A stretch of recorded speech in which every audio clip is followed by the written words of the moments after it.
Hello everyone, how are you all? I hope you're doing great.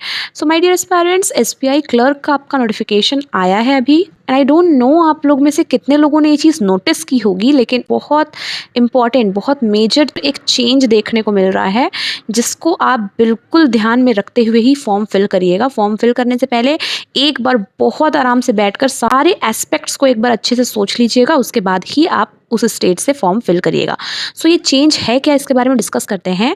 कि होता ये है स्टूडेंट्स कि कई बार हमारे स्टेट से वैकेंसी नहीं आती है, तो हम दूसरे स्टेट जो भी आसपास का स्टेट है वहाँ से फॉर्म फिलअप कर देते हैं एंड वी हैव एक प्रेडिक्शन अपने माइंड में हम रखते हैं, पॉसिबिलिटी रखते हैं कि लाइफ में कभी हमारा ट्रांसफ़र हम ले लेंगे, है ना, अपने स्टेट में हम ट्रांसफ़र ले लेंगे। लेकिन ये inter circle and inter state transfer जो है वो अब टोटली बंद कर दिया गया है फॉर SBI जूनियर एसोसिएट।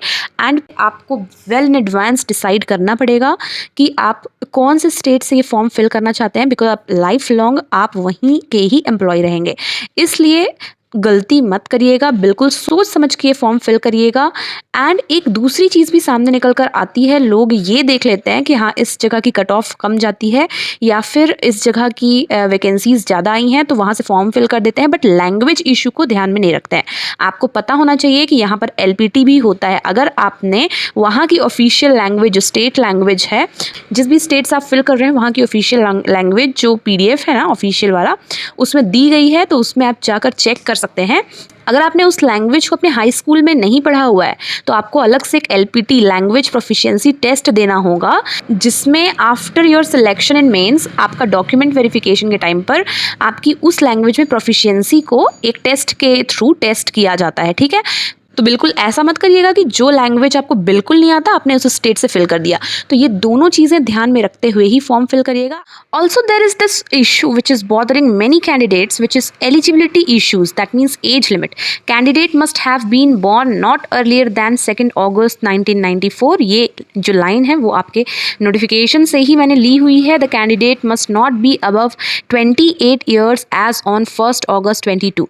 ये जो क्राइटेरिया है ना, ये काउंटिंग जो है 1 अगस्त से जो ली गई है ये जनरली अप्रैल से ली जाती है, जिसकी वजह से इस ईयर कैंडिडेट्स जिनका बर्थ मई जून जुलाई में है उनको बहुत ज़्यादा डिफ़िकल्टी फेस करनी पड़ जाएगी।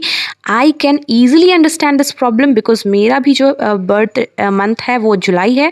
तो अगर मैं इस सिचुएशन में होती तो आई नो कि ये बहुत ज़्यादा बॉदर कर रहा है ये चीज़।